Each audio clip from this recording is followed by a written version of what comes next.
Baik, sebelum kami memulai, saya ingin merimain untuk eh, sebelum mulai acara, mohon untuk memastikan bahwa nama tampilan di Zoom sudah sesuai dengan format institusi underscore dengan nama lengkap. Silakan juga untuk mengisi form entry tiket melalui tautan di chat atau QR code di layar sebagai bukti kehadiran dan syarat memperoleh e-sertifikat. Agar acara berjalan lancar dan interaktif, kami menghimbau agar seluruh peserta untuk menyalakan kamera serta mengikuti kegiatan dengan tulus. Acara akan segera dimulai dan beberapa menit ke depan mohon persiapan dan sampai jumpa di sesi pembuka.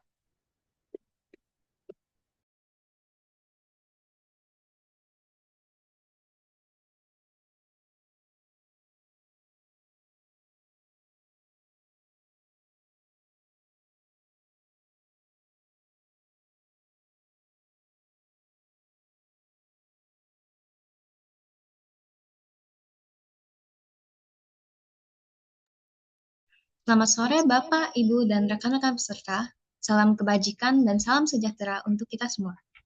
Pertama-tama, yang kami hormati, Ibu Dr. Siti Yuniarti, SHMA, selaku Ketua Jurusan Bisnis Law BINUS University, Profesor Dr. Budi Agus Riswandi, SHMHUM, selaku narasumber dari Asosiasi Sentra Kekayaan Intelektual Indonesia, Dr. Besar SHMA, selaku narasumber dari Bisnis Law BINUS University, dan Kak Zirsa Liani Muklis, selaku President of ILSA BINUS University, serta seluruh peserta Bluta Talk Series 4 yang kami banggakan.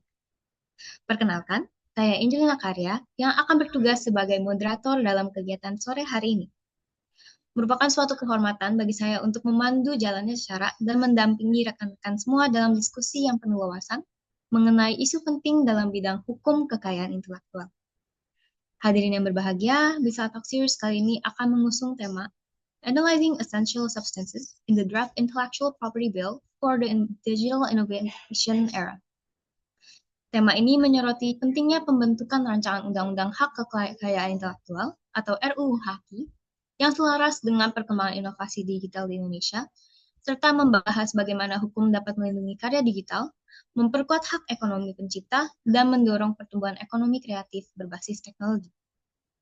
Atas nama panitia penyelenggara, kami mengucapkan terima kasih yang sebesar-besarnya atas kehadiran serta antusiasme seluruh peserta dalam kegiatan sore ini. Baik, untuk memulai kegiatan sore ini dengan penuh rasa syukur, marilah kita bersama-sama memanjatkan doa pembuka yang akan dipimpin oleh Rian Safero. Kepada Vero, kami persilakan.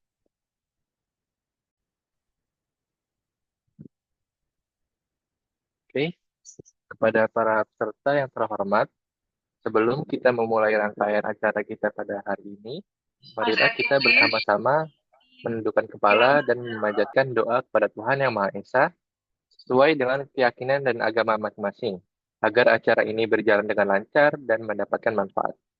Saya akan memimpin sesuai dengan ajaran agama Islam. Bagi peserta yang beragama lain, dipersilahkan untuk menyesuaikannya. Bismillahirrahmanirrahim. Allahumma inni as'aluka ilman nafi'an wa rizqan thayyiban wa amalan mutaqabbala. Allahumma inni Allahumma inni wanfa'ni bima 'allamtani wa 'allimni ma yanfa'uni wa zidni ilman walhamdulillahi ala kulli hal. Ya Allah, aku mohon kepadamu ilmu yang bermanfaat, rezeki yang halal, yang baik, dan amal yang kau terima. Ya Allah, berilah kami manfaat dari ilmu yang telah Engkau berikan, yang Engkau ajarkan kepada kami. Ajarkanlah aku ilmu yang bermanfaat, dan tambahkanlah ilmu kepadaku. Segala puji bagi Allah dalam segala keadaan. Kepadamu kami mohon dan kepadamu kami meminta. Demikianlah doa pembuka yang telah kita panjatkan bersama. Semoga acara kita pada hari ini berjalan dengan lancar.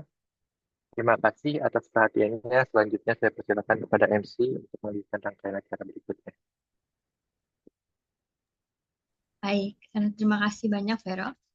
Selanjutnya, marilah kita dengarkan sambutan dari pihak yang turut mendukung terselenggaranya kegiatan pada hari ini. Sambutan pertama akan disampaikan oleh Ibu Dr. Siti Yuniarti, SHMH, selaku Ketua Jurusan Bisnis Law BINUS University. Kepada Ibu Siti, kami persilakan. Terima kasih. Selamat siang. Suara saya bisa kedengaran ya, Moderator Angel? Tes, suara saya bisa kedengaran? Terdengar, Ibu? Oke, siap. Selamat siang Bapak Ibu, rekan-rekan. Izinkan saya juga menyapa terlebih dahulu para narasumber kita, Prof. Budi, Pak Dokter Besar. Terima kasih atas kesediaan waktunya untuk bersama-sama dengan kami semua, rekan-rekan mahasiswa dan para hadirin yang juga bergabung di dalam acara eh, kita siang hari ini untuk membahas salah satu isu yang cukup dan namanya menarik perhatian karena terkait dengan rancangan perubahan undang-undang hak kekayaan intelektual gitu ya, dan sepanjang kita pahami isu ini semakin meningkat perhatiannya seiring dengan perkembangan teknologi, sehingga tentunya diharapkan dari sesi ini kita bisa mengeksplorasi banyak hal terkait dengan isu-isu yang mungkin kita akan bahas lebih dalam di tahun 2026 seiring dengan masuknya isu HKI sebagai salah satu rancangan undang-undang dalam prolegnas. Selamat berdiskusi, dua teman-teman. Terima kasih juga untuk panitia kesediaan waktunya dan tenaganya untuk menyelenggarakan acara ini. Terima kasih. Baik, terima kasih banyak Ibu Vivi atas sambutannya. Selanjutnya, kita akan mendengarkan sambutan dari Kak Zeril Saliani Muklis, selaku President of Ilsa Binus University. Kepada Kak Zeril, kami persilahkan. Baik, Assalamualaikum warahmatullahi wabarakatuh. Shalom, Om Swastiastu, Namo Buddhaya, dan salam kebajikan bagi kita semua. Yang terhormat, Ibu Dr. Siti Yunarti, SHM Hum, selaku Ketua Jurusan Bisnis Law BINUS University. Yang terhormat, Prof. Budi Agus Riswandi, selaku narasumber pertama kita pada hari ini. Yang terhormat, Bapak Dr. Besar SHMH, selaku narasumber kedua kita pada hari ini, dan juga dosen pengajar di Bisnis Law BINUS University. Dan juga yang saya hormati, dosen pengajar Bisnis Law BINUS University yang mungkin hadir pada hari ini, dan juga rekan panitia serta seluruh peserta dari Bilsaltalk 4 yang hadir. Dengan penuh rasa syukur saya mewakili keluarga besar Ilsa Binus University mengucapkan selamat datang dan juga terima kasih yang sebesar-besarnya atas kehadiran teman-teman semua pada Bilsaltalk Series 4 yang bertemakan Analyzing Essential Substances in the Draft of Intellectual Property Bill for the Digital Innovation Era. Melalui kegiatan ini saya berharap akan tercipta ruang belajar dan juga ruang yang bisa dilakukan dialog akademik untuk memperdalam pemahaman teman-teman semua mengenai urgensi dari RUU Hak Kekayaan Intelektual. Maka dari itu, semoga acara ini dapat berjalan dengan lancar dan juga memberikan manfaat yang besar bagi teman-teman semuanya. Sekian dari saya, terima kasih. Wassalamualaikum warahmatullahi wabarakatuh. Oke, terima kasih Kak Zeril atas sambutannya. Baik, hadirin sekalian, kita kini akan memasuki inti acara pada sore hari ini, yaitu sesi talk show dan diskusi bersama para narasumber. Perkembangan teknologi digital dan ekonomi kreatif telah mendorong lahirnya berbagai bentuk inovasi baru yang menuntut sistem hukum yang lebih adaptif. Dalam konteks ini, hak kekayaan intelektual memiliki peran yang strategis tidak hanya untuk melindungi hak pencipta dan inovator, tetapi juga untuk memperkuat daya saing ekonomi nasional. Namun, sistem HAKI di Indonesia masih tersebar di berbagai regulasi sektoral yang belum sepenuhnya menyesuaikan diri dengan tantangan era digital. Oleh karena itu, pembentukan rancangan Undang-Undang Hak Kekayaan Intelektual atau RUU HAKI menjadi momentum penting untuk membangun fondasi hukum yang kuat dan relevan dengan pembentukan zaman. Melalui kegiatan ini, kita akan mendalami bagaimana RUU HAKI dapat mengatur perlindungan atas karya digital, kepemilikan hasil kecerdasan buatan, lisensi konten daring, hingga penegakan hukum terhadap pelanggaran di ruang siber. Baik, kini kita akan beralih ke sesi utama dalam kegiatan Bilsaltalk Series 4 sore hari ini. Kita akan bersama-sama mendengarkan pemaparan dari narasumber pertama yang luar biasa yang telah banyak berkontribusi dalam bidang hukum kekayaan intelektual di Indonesia. Izinkan saya untuk memperkenalkan beliau, Profesor Dr. Budi Agus Riswandi, SHM. Beliau merupakan dosen tetap Fakultas Hukum Universitas Islam Indonesia atau UII Yogyakarta, sekaligus menjabat sebagai Direktur Eksekutif Pusat HKI, Hukum, Teknologi, dan Bisnis FHUII. Prof. Budi menyelesaikan pendidikan doktornya di Universitas Gadjah Mada dan telah mengabdikan dirinya selama lebih dari 2 dekade dalam bidang hukum kekayaan intelektual, hukum bisnis, dan hukum telematika. Selain aktif di dunia akademik, Prof. Budi juga merupakan seorang advokat dan konsultan HKI berlisensi dari Kementerian Hukum dan HAM Republik Indonesia, serta sering menjadi saksi ahli juga dalam berbagai perkara HKI, paten, dan hak cipta di pengadilan niaga maupun pengadilan pidana. Beliau juga pernah menjabat sebagai Ketua Umum Asosiasi Sentra Kekayaan Intelektual Indonesia periode 2017 sampai dengan 2022 dan aktif di berbagai organisasi internasional seperti AIPPI, ATRIP, serta Licensing Executive Society Singapura.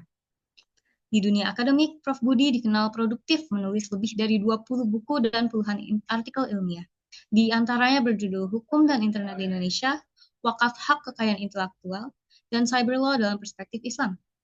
Melalui kiprah dan dedikasi beliau, Prof. Budi Agus Riswandi telah menjadi salah satu tokoh penting dalam pengembangan dan pembaruan sistem hukum kekayaan intelektual di Indonesia. Dan pada sore hari ini, beliau akan membagikan pandangan dan analisisnya mengenai substansi penting dalam rancangan Undang-Undang Hak Kekayaan Intelektual, khususnya dalam konteks era inovasi digital. Kepada Prof. Dr. Budi Agus Riswandi, SHM Hum, dengan hormat kami persilakan untuk menyampaikan materinya pada hari ini. Baik, Mbak Angelina, mudah-mudahan bisa didengar suaranya ya. Sudah bisa didengar suaranya? Sudah ya. Baik, yang saya hormati Ibu Dr. Siti Yuniarti selaku Ketua Departemen Hukum Bisnis Universitas Bina Nusantara. Yang saya hormati kolega saya sekaligus dosen di Universitas Bina Nusantara, Pak Dr. Besar, serta adik-adik sekalian yang saya banggakan. Bismillahirrahmanirrahim. Assalamualaikum warahmatullahi wabarakatuh. Pertama-tama saya mengucapkan terima kasih atas kesempatan saat ini untuk bisa kita berbagi pengetahuan yang berkaitan dengan hak kekayaan intelektual. Tadi sudah disampaikan topik besarnya berkaitan dengan analisa substansi yang berkaitan dengan rancangan undang-undang HI dalam konteks inovasi digital. Nah, pada kesempatan ini ada beberapa hal yang ingin saya sampaikan di awal ini untuk kita bisa lebih fokus dalam rangka diskusi kita lebih produktif barangkali ya. Yang pertama saya ingin menegaskan kepada semuanya bahwa Indonesia itu sebenarnya tidak memiliki undang-undang hak kekayaan intelektual. Ini patut diketahui ya.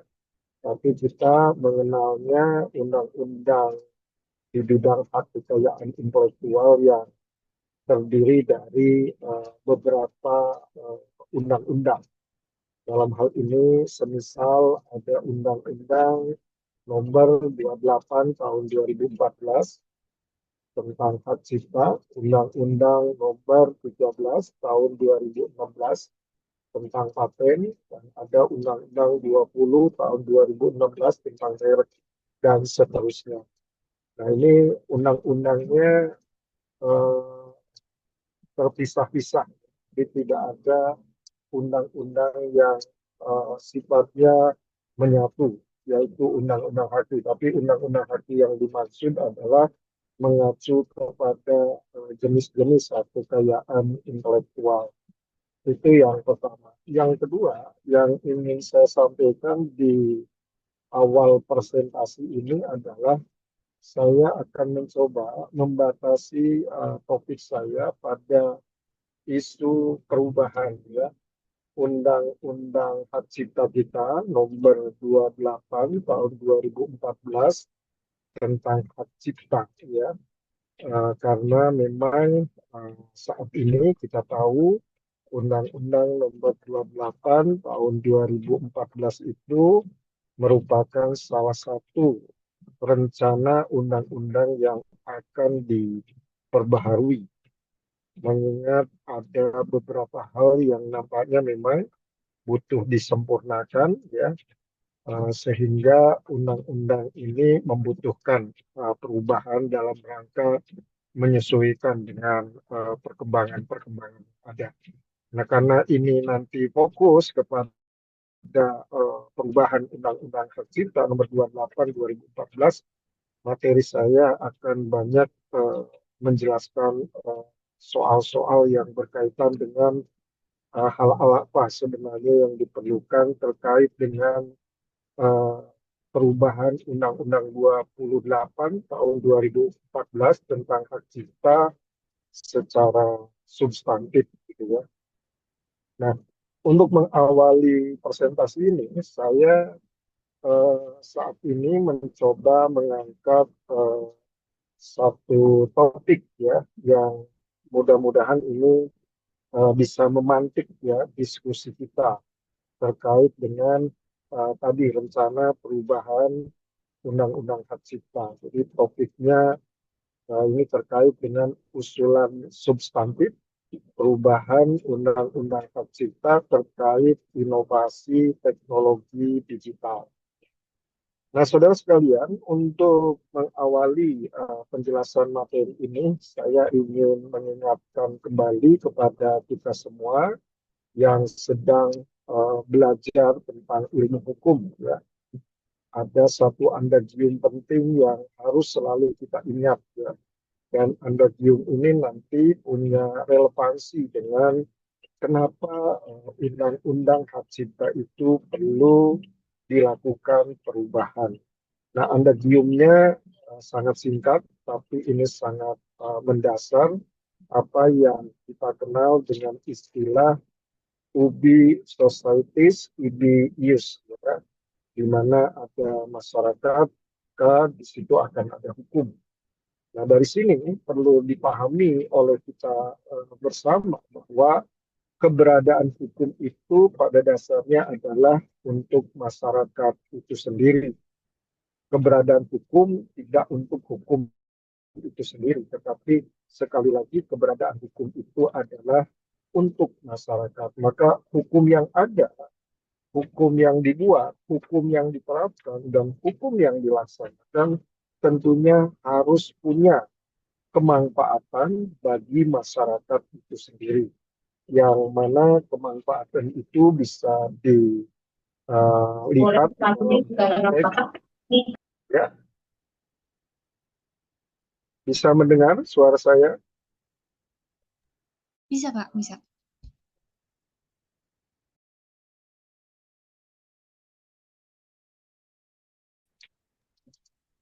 Bisa, Prof. Tapi mohon maaf tadi kayaknya ada itu.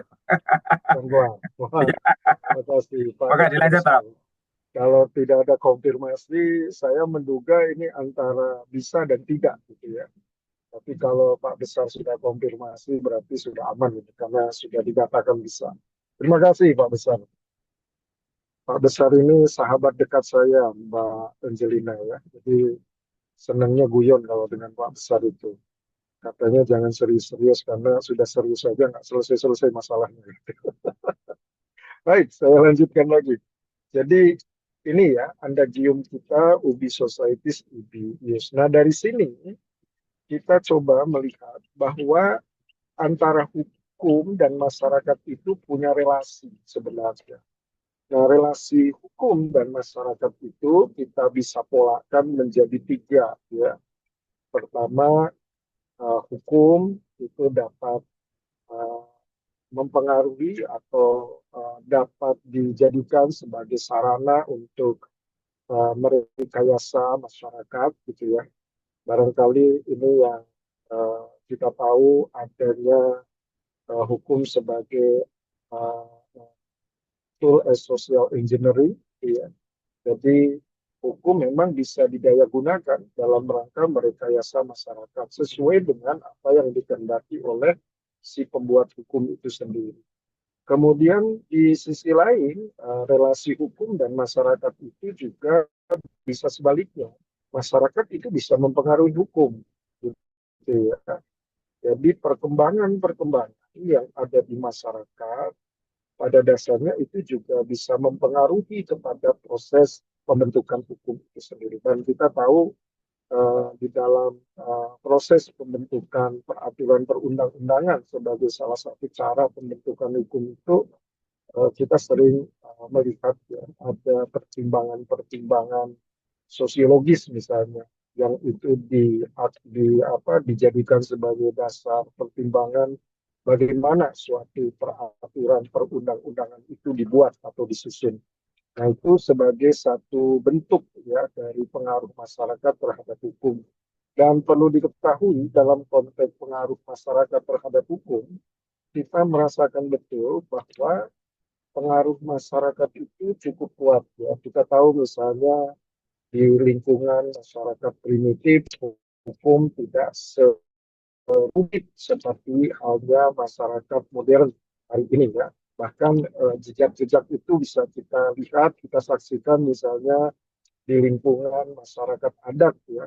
Di lingkungan masyarakat adat seperti di suku Baduy gitu ya, hukum yang diterapkan, hukum yang diberlakukan itu sangat sederhana karena memang masyarakatnya sederhana. Nah, namun demikian kalau masyarakat itu sudah berkembang sedemikian rupa, maka hukum tidak lagi menjadi sesuatu yang sifatnya sederhana tadi, tetapi sudah semakin kompleks.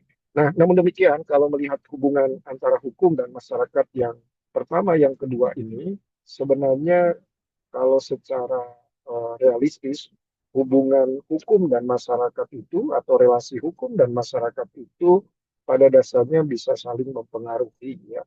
Hukum bisa merekayasa masyarakat, masyarakat juga bisa mempengaruhi hukum, dan ini adalah sesuatu yang benar adanya, ya, real adanya terjadi saat ini di masyarakat. Kita tidak bisa melihat hubungan hukum dan masyarakat itu hanya satu sisi, tapi ini saling mengisi, saling melengkapi antara satu dengan yang lain.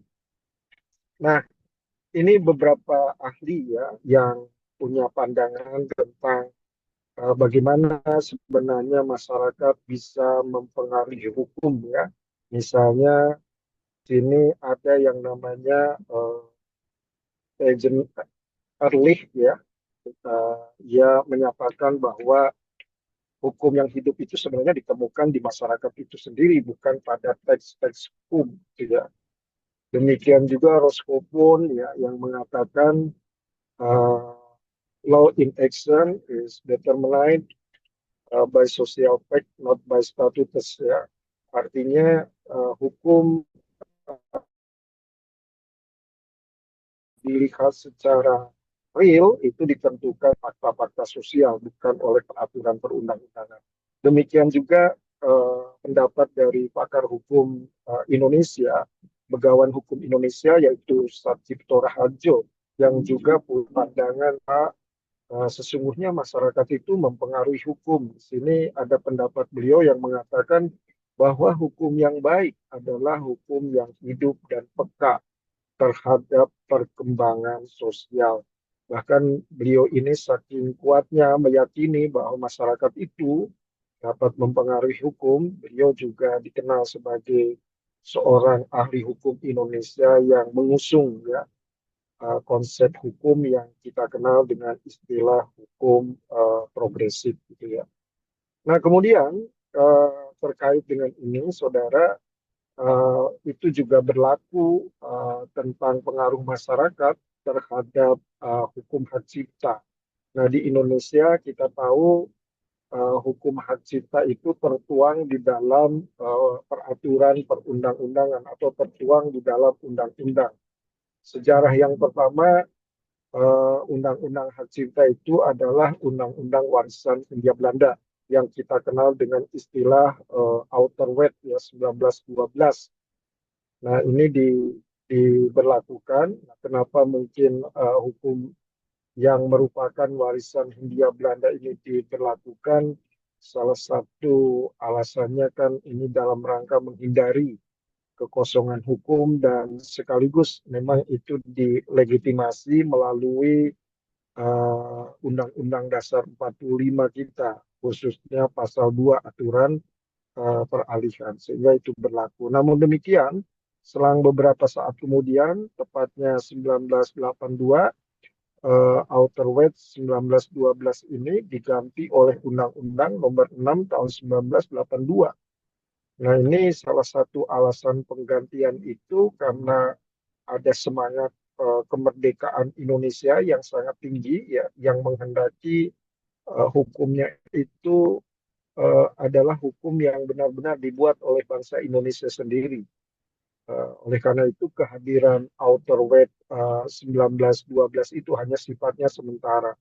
Dan kita bersyukur karena tahun 1982 kita berhasil membuat undang-undang hak cipta sendiri, ya, yaitu Undang-Undang Nomor 6 Tahun 1982. Ini dalam rangka bagaimana kita memiliki hukum di mana hukum itu dibuat oleh bangsa Indonesia sendiri dan tentunya punya nilai dan spirit kemerdekaan yang utuh di situ, ya. Di samping juga karena saat itu Indonesia ikut bergabung dengan yang namanya Konvensi Bern, ya. Jadi ini yang mendorong dibuatnya Undang-Undang Nomor 6 Tahun 1982.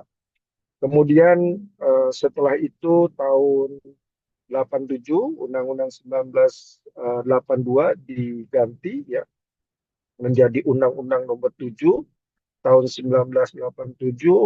Pergantian ini disebabkan karena juga ada perkembangan-perkembangan di masyarakat kala itu.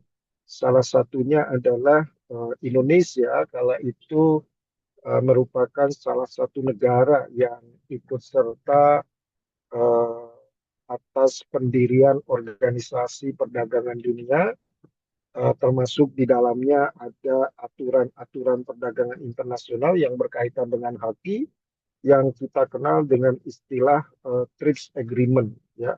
Dan kita tahu Indonesia sudah meratifikasi WTO itu sejak tahun 1994, awal berdirinya WTO itu sendiri melalui Undang-Undang Nomor 7 Tahun 1990. Nah, namun demikian, pergantian ini nampaknya dalam beberapa tahun kemudian juga apa, mengalami pergantian kembali dengan digantinya Undang-Undang Nomor 7 Tahun 1987 menjadi Undang-Undang 19 2002. Nah, ini ada beberapa hal yang mendorong. Pertama, Undang-Undang 19 Tahun 2002 itu menyempurnakan ketentuan-ketentuan hukum hak cipta kita berdasarkan ketentuan TRIPS Agreement, sekaligus juga memasukkan materi-materi baru dari konvensi internasional kita, terutama berkaitan dengan WIPO Internet British, gitu, ya. Nah, ini sengaja saya gambarkan sejarah hukum atas Undang-Undang Hak Cipta ini untuk menggambarkan kepada saudara bahwa Undang-Undang Hak Cipta itu tidak statis, ya, tapi mengalami perkembangan-perkembangan, dan perkembangannya ini tidak lepas dari perkembangan-perkembangan yang terjadi di masyarakat kala itu, ya. Oleh karena itu, kalau tadi kita memahami bahwa ada teori mengenai bagaimana hubungan hukum dan masyarakat, di mana salah satunya masyarakat bisa mempengaruhi hukum, maka dalam konteks Undang-Undang Hak Cipta pun hal tersebut terjadi, ya.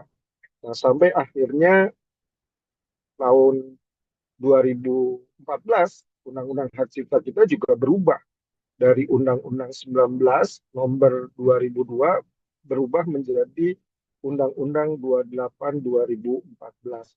Nah, kalau membaca di penjelasannya di bagian pendahuluan itu, ya, perubahan dari Undang-Undang 19 tahun 2002 menjadi 28 2014 juga disebabkan karena adanya perkembangan-perkembangan di masyarakat, perkembangan yang berkaitan dengan hadirnya beberapa konvensi internasional, kemudian juga hadirnya semangat mengenai perkembangan ekonomi kreatif, hadirnya perkembangan teknologi informasi, semua itu, ya, semua itu pada dasarnya merupakan perkembangan-perkembangan yang terjadi di masyarakat Indonesia kala itu, sehingga Undang-Undang Nomor 19 Tahun 2002 harus berganti menjadi Undang-Undang 28 2014. Nah, sekarang kita masuk di era Undang-Undang 28 tahun 2014 tentang hak cipta. Dan tanpa terasa, Undang-Undang nomor 28 2014 itu sudah berjalan hampir 11 tahun, saudara. Nah, perjalanan Undang-Undang nomor 28 tahun 2014 yang berjalan hampir 11 tahun, kita melihat dengan nyata bahwa 11 tahun itu masyarakat Indonesia juga mengalami perkembangan-perkembangan kembali, perubahan-perubahan kembali. Di antaranya di sini misalnya yang saya bisa sampaikan kepada saudara, ternyata Indonesia sudah ikut serta di dalam sebuah treaty internasional yang disebut dengan Beijing Treaty ya, yang dibuat tanggal 24 Juni 2012 dan mulai berlaku sejak 28 April 2020 setelah ratifikasi 30 negara. Dan ternyata Indonesia itu adalah negara yang ke-30 meratifikasi Beijing Treaty ini, yaitu tanggal 28 Januari 2020. Nah, Beijing Treaty ini apa? Beijing Treaty ini adalah sebuah treaty yang tujuannya untuk memberikan perlindungan hak kekayaan intelektual, dalam hal ini hak ekonomi dan hak moral, bagi para penampil dalam karya audiovisual. Misalnya ada aktor, ada penyanyi, ada musisi, ada penari, ya.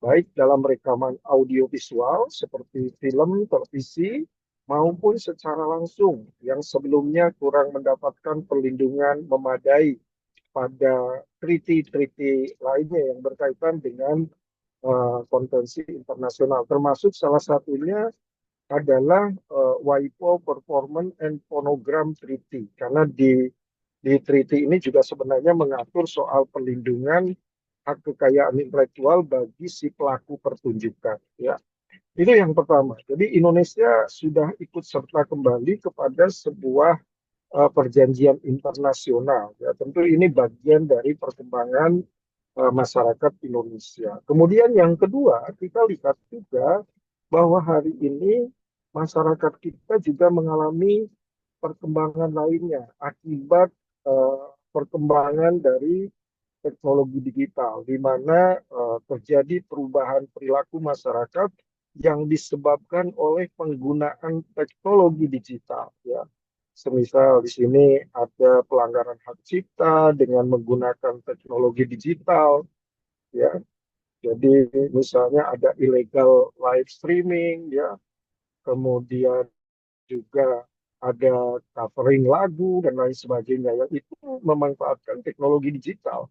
Kemudian isu yang tidak kalah pentingnya lagi, perubahan perilaku itu berkaitan dengan penggunaan kecerdasan buatan dengan cara kerja autonomous, ya, di mana hal ini sedang menjadi perbincangan hangat di kalangan masyarakat awam maupun akademisi, terutama di ahli-ahli hak kekayaan intelektual, baik di Indonesia maupun di dunia, gitu ya, mengenai kehadiran teknologi kecerdasan buatan, di mana kehadiran teknologi kecerdasan buatan ini sudah memunculkan tantangan baru dalam konteks perlindungan hak cipta saat ini, karena teknologi kecerdasan buatan dalam menjalankan fungsi dan manfaat teknologi itu menggunakan misalnya data-data yang notabene-nya data itu adalah mendapatkan perlindungan hak cipta, ya.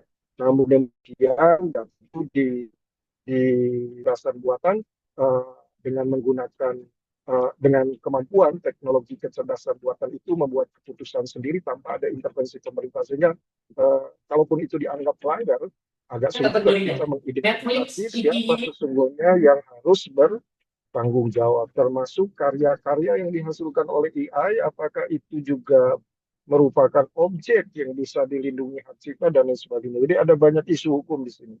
Kemudian penggunaan teknologi digital dalam bisnis, misalnya penggunaan teknologi blockchain dan lain sebagainya, aspek teknologi yang difungsikan sebagai sarana perlindungan, peluang pengelolaan hak cipta berbasis teknologi digital, ya, misalnya terkait dengan pengelolaan royalti hak cipta musik dan lagu, ya, banyak usulan, banyak ide bahwa untuk mengelola royalti hak cipta musik dan lagu itu kenapa tidak digunakan teknologi blockchain yang itu bisa menjamin keutuhan data, yang itu bisa transparan, yang itu bisa dilacak, yang itu bisa tidak bisa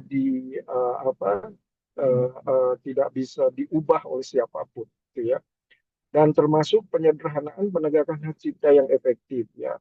Nah, yang terakhir ini saya kira ini juga saya sangat concern karena hari ini penegakan hak cipta itu walaupun sudah ada mekanisme dan prosedurnya, tetapi saya melihat prosesnya dan kelembagaannya tidak menciptakan model penegakan hak cipta yang sederhana dan efektif, ya. Nah, atas dasar itu, maka sebenarnya penting undang-undang hak cipta itu dilakukan perubahan. Namun sebelum saya usulkan beberapa usulan substantif terkait dengan perubahan hak cipta yang sekarang berlaku di Indonesia, ada beberapa prinsip yang harus diperhatikan dalam perubahan undang-undang hak cipta kita nomor 28 2014. Ada cukup prinsip yang harus diperhatikan. Yang pertama misalnya prinsip keseimbangan antara pelindungan dan akses. Jadi ada balance to interest, ya. Artinya apa? Hukum hak cipta itu tidak boleh hanya melindungi pencipta, tetapi memastikan masyarakat memperoleh akses yang wajar terhadap hasil kreativitas. Dan ini memang dibutuhkan saat ini oleh masyarakat Indonesia, ya. Kita tahu masyarakat Indonesia itu masyarakat yang masih haus dengan ilmu pengetahuan, termasuk teknologi. Maka hak aksesnya jangan dihambat gara-gara terlalu kuatnya perlindungan hak cipta itu sendiri. Kemudian yang kedua ada prinsip netralitas teknologi, ya, atau teknologi neutrality, ya.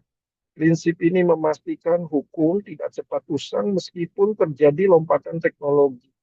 Jadi bagaimana hukum itu tidak mudah tertinggal dengan perkembangan teknologi, maka yang diatur bukan teknologinya, ya, karena teknologi itu sifatnya netral. Nah, ini prinsip harus diperhatikan.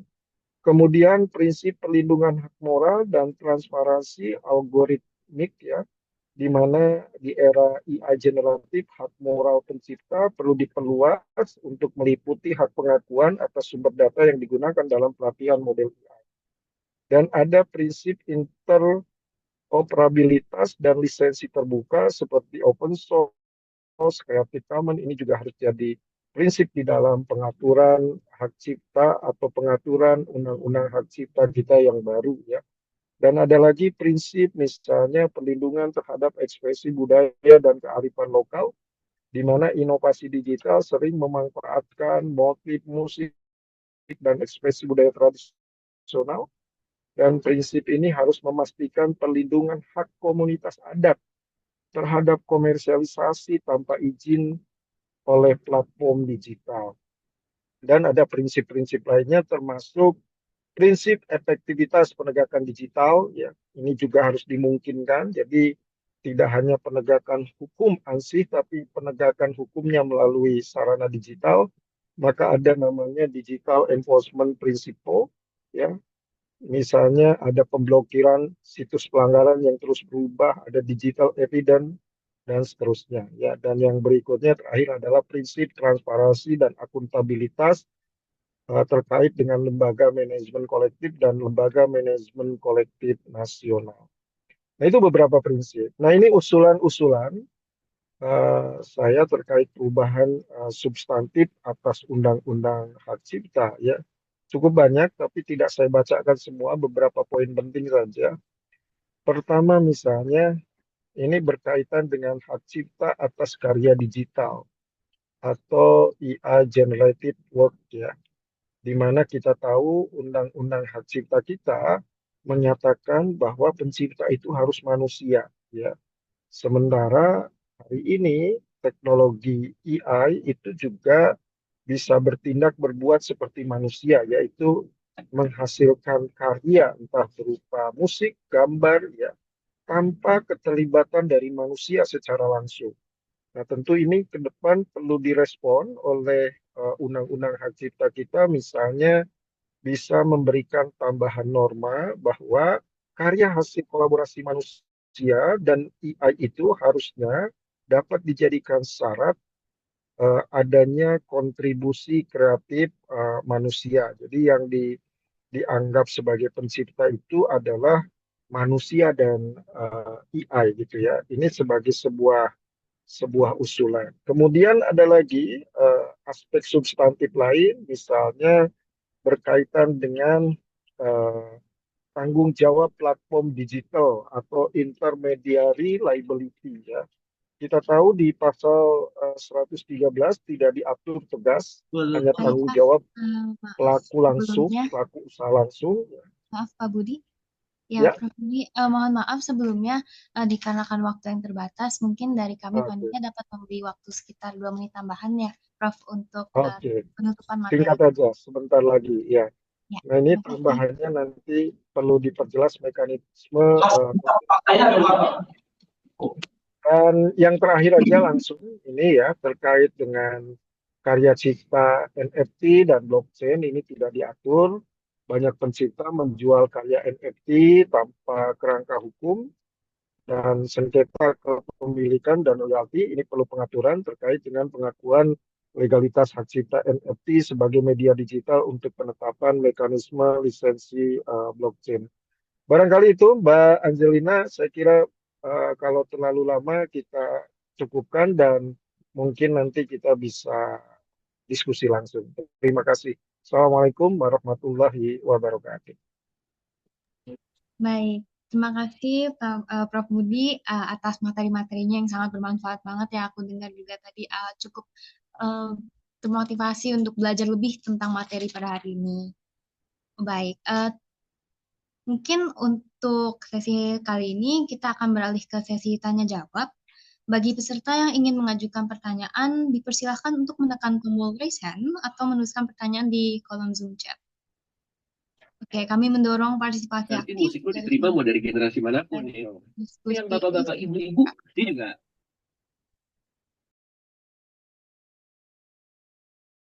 iya dong. Itu termasuk pasar. Baik, mungkin dari Felis boleh mengajukan pertanyaannya ke Prof. Budi. Ya, ini izin bertanya. Kan ada seorang desainer itu membuat ilustrasi dengan bantuan AI. Lalu karyanya ini diunggah ke orang lain ke marketplace NFT tanpa izin. Apakah UU Hak Cipta yang sekarang sudah cukup melindungi karya digital yang dibuat dengan bantuan AI? Itu saja. Terima kasih. Baik, mungkin dari Prof. Budi boleh langsung menjawab aja pertanyaan dari Oke, baik. Terima kasih. Tadi dari Mbak siapa namanya? Ya, oke. Tadi ada yang bertanya ya. Bisa didengar suaranya ya? Jadi terkait dengan karya hasil dari AI itu sampai hari ini terkait dengan status hukumnya itu belum bisa dipastikan mengenai apakah itu objek yang dilindungi hak cipta atau tidak. Ya, jadi menurut hukum positifnya di Indonesia itu belum mendapatkan pengaturan secara tegas, bukan secara tegas, secara jelas ya, bahwa hasil karya IAL itu merupakan objek yang dilindungi oleh kita. Satu itu. Yang kedua, kalaupun itu dianggap sebagai objek yang dilindungi oleh hak cipta, ini juga belum jelas siapa sesungguhnya yang disebut sebagai penciptanya itu. Karena tadi teknologi kecerdasan buatan itu menghasilkan karya itu ada satu momen di mana manusia tidak ikut campur di situ. Sehingga kalau dikatakan ini milik dari pengembang atau usernya, maka itu tidak bisa juga secara otomatis diklaim seperti itu. Apalagi di dalam hukum positifnya memang yang disebut pencipta itu dengan sangat tegas dikatakan selaku pemegang hak cipta yang pertama haruslah manusia. Nah ini yang perlu dijelaskan bahwa persoalan teknologi artificial intelligence ini memang masih menyimpan sejumlah permasalahan berkaitan dengan isu hak cipta, gitu ya. Jadi seperti itu barangkali jawabannya. Terima kasih.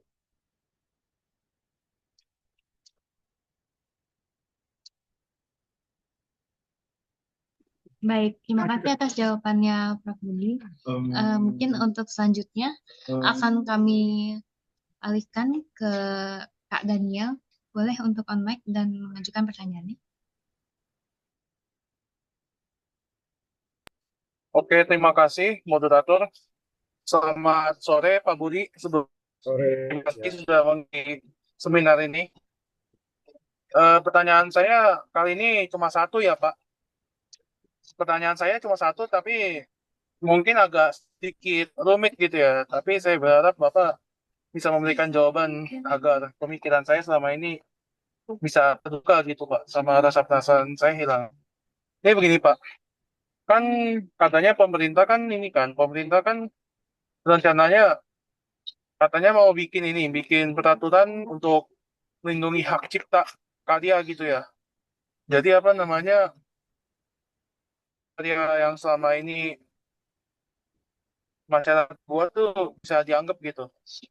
Tapi satu sisi kemajuan teknologi seperti AI gitu, seperti yang dibahas tadi kan udah merebak ya di Indonesia ya, di seluruh dunia juga beberapa tahun ini. Tapi Putus-putus. satu sisi ini Pak, satu sisi pemerintah kita ini juga beberapa kementeriannya gitu ya.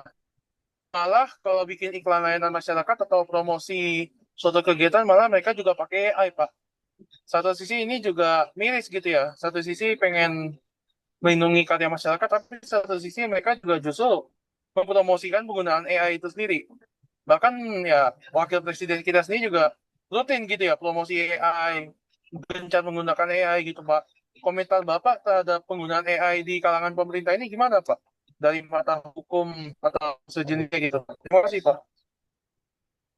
Baik, terima kasih Mas Daniel atas pertanyaannya. Yang pertama, penggunaan teknologi AI itu sebuah keniscayaan, ya Mas Daniel ya.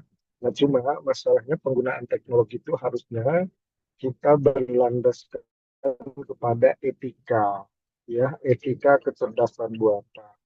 Sebenarnya Kominfo itu sudah eh, mengeluarkan dulu surat putusan Kominfo ya mengenai etika kecerdasan buatan. Nah, di dalam etika kecerdasan buatan ini yang diterbitkan oleh uh, Kominfo ini ya ada beberapa hal yang harus diperhatikan ya, oleh si pengguna AI. Misalnya yang pertama prinsip transparansi ya. Jadi ketika menggunakan teknologi AI ya harus disampaikan bahwa itu merupakan karya yang memang dikreasi dari penggunaan teknologi AI gitu ya. Nah ini salah satu contohnya ya.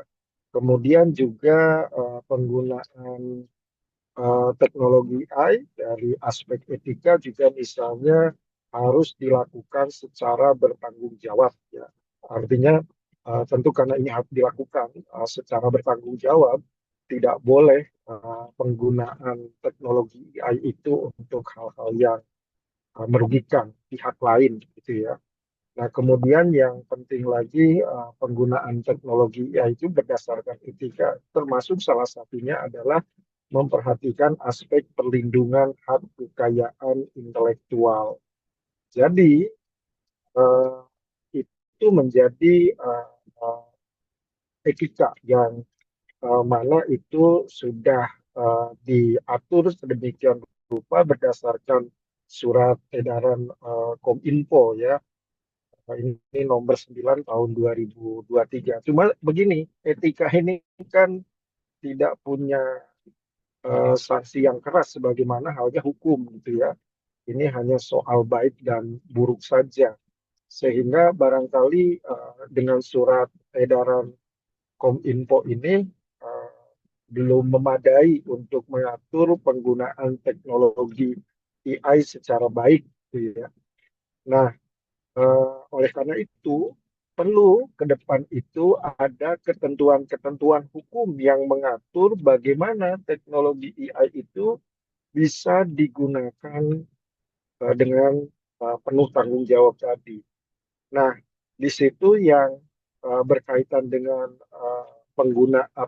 pengaturan penggunaan teknologi AI salah satunya adalah berkaitan dengan pengaturan hak cipta.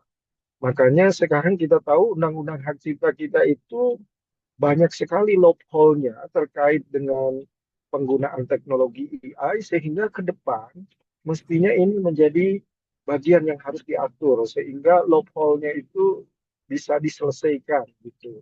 Itu salah satu hal yang menjadi concern kenapa perubahan Undang-Undang Nomor 28 tahun 2014 itu perlu dilakukan.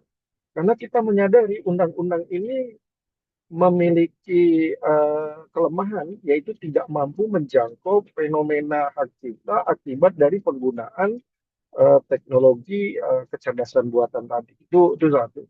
Yang kedua, sebenarnya bukan hanya undang-undang hak cipta, undang-undang terkait lainnya juga harus mampu merespon perkembangan teknologi AI ini seperti undang-undang PDP ya, dan juga ada mungkin nanti undang-undang secara khusus seperti halnya yang terjadi di Uni Eropa, ada namanya Artificial Intelligence Act. Namun demikian, saya ingin mengatakan dengan Mas Daniel bahwa mengendalikan dampak negatif dari penggunaan teknologi AI itu tidak cukup juga hanya dengan menggunakan etika, hanya dengan menggunakan hukum negara. Tetapi penting juga melibatkan partisipasi dari stakeholder lainnya, dari pemangku kepentingan lainnya, termasuk misalnya dari pengguna, termasuk dari pengembang teknologi AI ya. Saya memperhatikan selama ini pengembang teknologi AI itu hanya fokus kepada pengembangan teknis teknologi, tapi ia tidak mempertimbangkan bagaimana teknologi itu punya perilaku sesuai dengan ketentuan-ketentuan hukum yang berlaku ya. Sebagai contoh misalnya Mas Daniel dulu waktu PCD itu dijadikan sebagai sarana pembajakan musik dan lagu, itu yang namanya tape recordernya kendaraan itu bisa memutar PCD bajakan maupun yang asli ya. Tapi dalam perkembangannya kan yang bajakan tidak bisa di apa istilahnya dihidupkan, tapi harus yang asli. Nah, si pengembang teknologi AI pun harusnya melakukan hal seperti itu. Jadi mana teknologi AI itu tidak hanya benar secara teknis teknologi, tapi harus benar juga dengan cara teknologi itu mampu mengikuti aturan-aturan hukum yang selama ini berlaku di masyarakat kita. Nah, itu jawaban saya. Mudah-mudahan ini membantu memahamkan kepada Mas Daniel bahwa sekali lagi ada banyak hal yang harus kita kembangkan untuk merespon dampak-dampak negatif dari teknologi AI, di mana selain etika perlu hukum dan selain hukum juga kita perlu melibatkan partisipasi pemangku kepentingan termasuk si pengembang teknologi AI sendiri agar bagaimana dalam mengembangkan teknologi AI itu menghasilkan teknologi AI yang bertanggung jawab secara hukum. Kira-kira gitu. Terima kasih. Terima kasih Pak Budi atas jawabannya. Tapi ini Pak, jawaban Bapak sebagian sudah menjawab. Tapi yang saya sorotin Pak, pejabat kita di kementerian, bahkan sampai wakil presiden, mereka justru malah secara langsung gitu, secara telanjang di depan masyarakat mereka mempromosikan AI, bahkan menggunakan AI gitu. Padahal kan penggunaan AI kan seperti yang tadi Bapak bilang ya, nggak cuma hal positif, tapi hal negatif juga ada gitu Pak. Ya, Bagaimana pendapat Bapak mengenai hal itu? Terima kasih ya. Pak.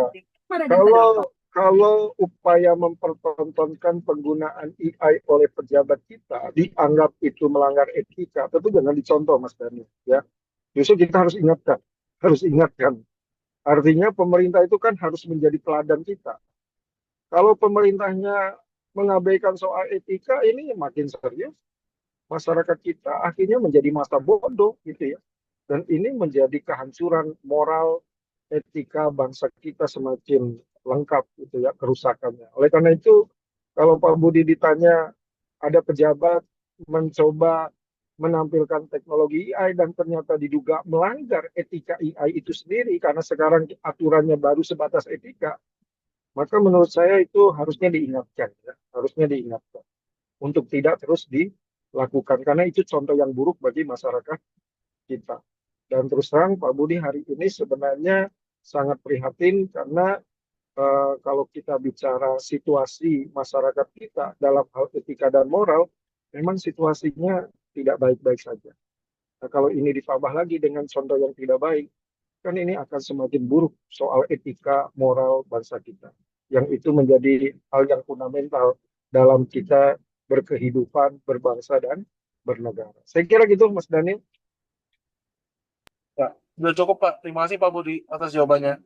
Sama-sama. Sukses selalu, Mas. Ya, terima kasih Pak. Baik, terima kasih Daniel dan terima kasih juga Prof. Budi atas jawaban dan wawasannya ya atas pertanyaan-pertanyaan dari peserta-peserta kami. Oke, mungkin sedikit dari apa yang aku tangkap juga ya dari Prof. Budi. Tadi juga menyampaikan bahwa usulan perubahan substantif dari Undang-Undang Hak Cipta itu menekankan juga perlunya penyesuaian juga terhadap perkembangan teknologi digital yang mencakup perluasan hak komunikasi publik agar meliputi streaming dan transmisi daring, pengaturan karya hasil kolaborasi manusia dan kecerdasan buatan seperti AI, pemberian pengecualian untuk riset digital seperti teks dan data mining, penguatan perlindungan teknologi digital melalui pengaturan DRM atau TPM. Nah, secara keseluruhan juga revisi ini juga bertujuan untuk memperkuat perlindungan hak cipta gitu ya nasional agar sejalan juga dengan standar nasional dan dinamika ekonomi digital global. Baik, hadirin yang kami hormati, selanjutnya kami akan mendengarkan pemaparan dari narasumber kedua kami pada sore hari ini. Beliau adalah Dr. Besar SHMH, selaku Sekretaris Program Studi Bisnis Law sekaligus dosen spesialis di BINUS University. Perjalanan karir beliau di BINUS sungguh luar biasa dan menginspirasi. Beliau memulai karirnya di BINUS pada 26 September 1993 sebagai petugas taman. Namun berkat kerja keras, ketekunan, dan semangat belajar yang tinggi, beliau berhasil untuk menempuh pendidikan sarjana hukum yang kemudian beralih menjadi staf dan akhirnya dipercaya menjadi dosen tetap setelah melalui berbagai proses. Kini, Dr. Besar dikenal sebagai dosen yang berdedikasi di program studi Bisnis Law BINUS University, mengajar berbagai mata kuliah di bidang hukum, termasuk juga pernah mengampu Pancasila dan kewiraan. Selain aktif dalam kegiatan akademik, beliau juga turut berperan dalam pengelolaan program studi dan pembinaan mahasiswa sebagai bagian dari kepemimpinan di lingkungan Bisnis Law BINUS. Pada kesempatan sore hari ini, Dr. Besar SHMA akan membagikan pandangannya terkait substansi penting dalam rancangan Undang-Undang Hak Kekayaan Intelektual atau RUU HAKI, serta relevansinya dalam konteks hukum dan pendidikan di era digital. Kepada Pak Dr. Besar SHMH, dengan hormat kami persilakan untuk menyampaikan materi. Baik, terima kasih Angelin. Prof. Budi izin. Jadi rekan-rekan Prof. Budi ini adalah suhu saya, kayak gitu. Saya boleh izin ini Pak Besar, mohon maaf karena lagi perjalanan ke Jawa Barat. Oh siap, moga seandainya berkenan Prof. Budi mau melanjutkan, moga. Ya, mohon izin ya Mbak Angelina ya. Terima kasih sekali loh Prof. Terima kasih. Terima kasih Prof. Semoga saya tanggal 20 bisa ke Jogja Prof. Siap, kita ketemu ya. Makasih. Assalamualaikum. Siap, waalaikumsalam warahmatullahi wabarakatuh. Baik, ya. Rekan-rekan semuanya, saya tidak atau belum tahu apa Bu Dr. Sisi masih ada di ruang sini atau beliau sudah berangkat menuju kegiatan berikutnya. Terima kasih Bu Kajur Dan terima kasih kepada dosen-dosen lain yang sudah ada sudah hadir ke Zoom ini. Saya lihat juga tadi ada Pak Zaki. Izinkan saya menyampaikan materi saya ya, Angelin ya. Ya, Pak, silakan.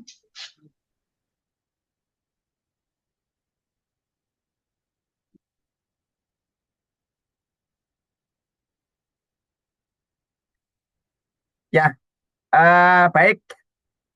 Untuk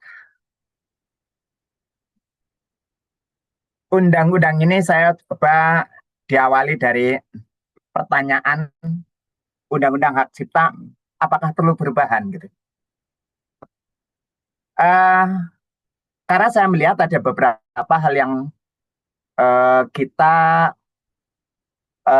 perlu penguatan, perlu dipertahankan, tapi juga melihat dengan perkembangan teknologi yang cukup gencar gitu ya.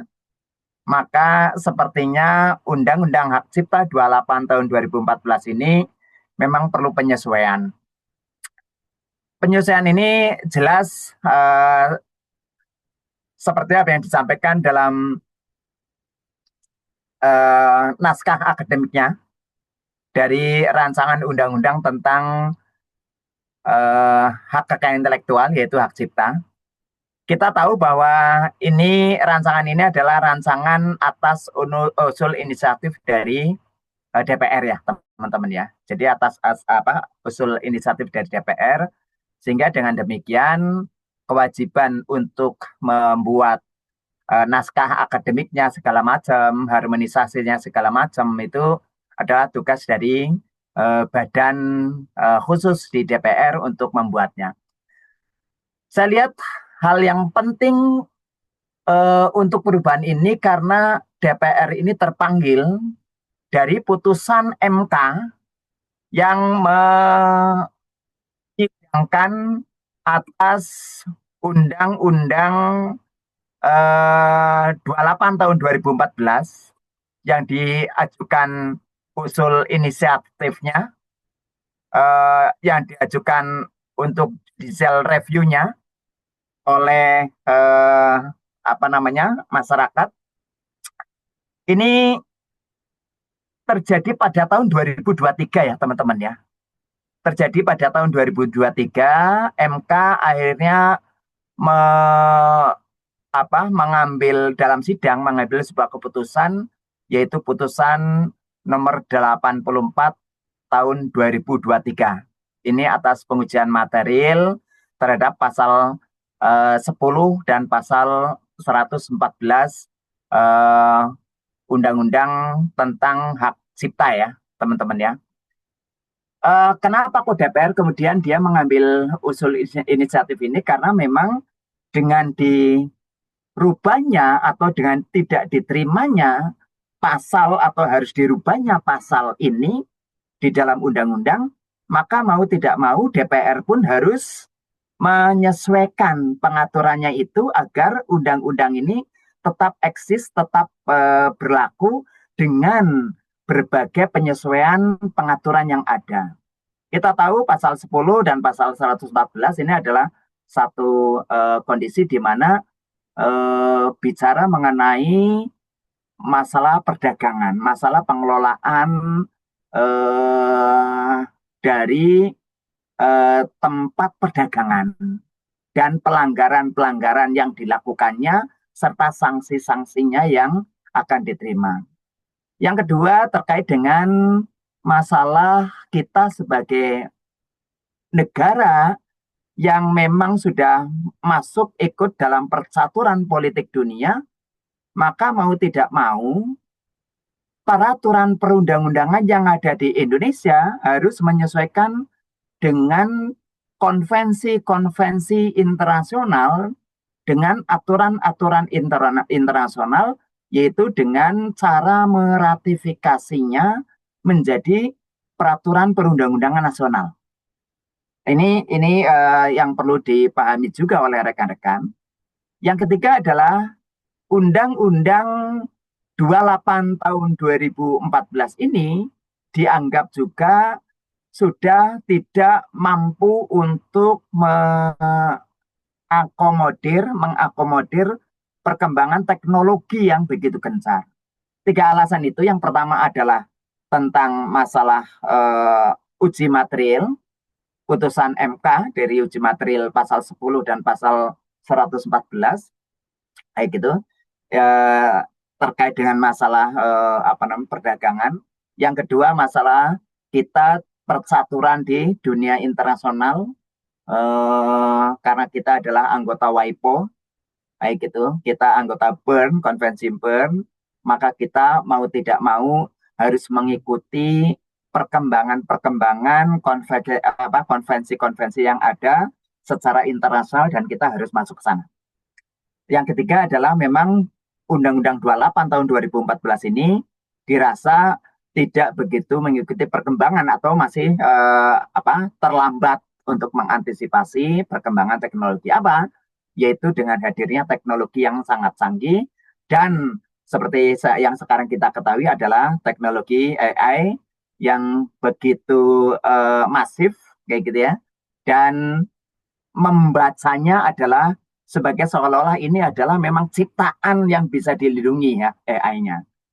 Demikian mungkin teman-teman yang 3 hal yang utama yang nantinya ini di dalam pembuatan peraturan perundang-undangan ini yang akan dijadikan sebagai landasan yuridis bagi munculnya undang-undang hak cipta tersebut. Teman-teman, kalau kita lihat dari sisi filosofisnya, perlunya undang-undang ini dibuat, apa sih perlunya dibuat gitu. So, dari sisi landasan filosofisnya, maka kita mengetahui bahwa hak kekayaan intelektual adalah haknya setiap orang, setiap manusia, setiap warga negara, dia yang boleh memiliki atas ciptaan dalam bentuk apapun selama tidak melanggar peraturan perundang-undangan. Ini harus sebagai cermin dari penghargaan terhadap setiap orang yang dia harus dianggap memiliki hak asasi manusia.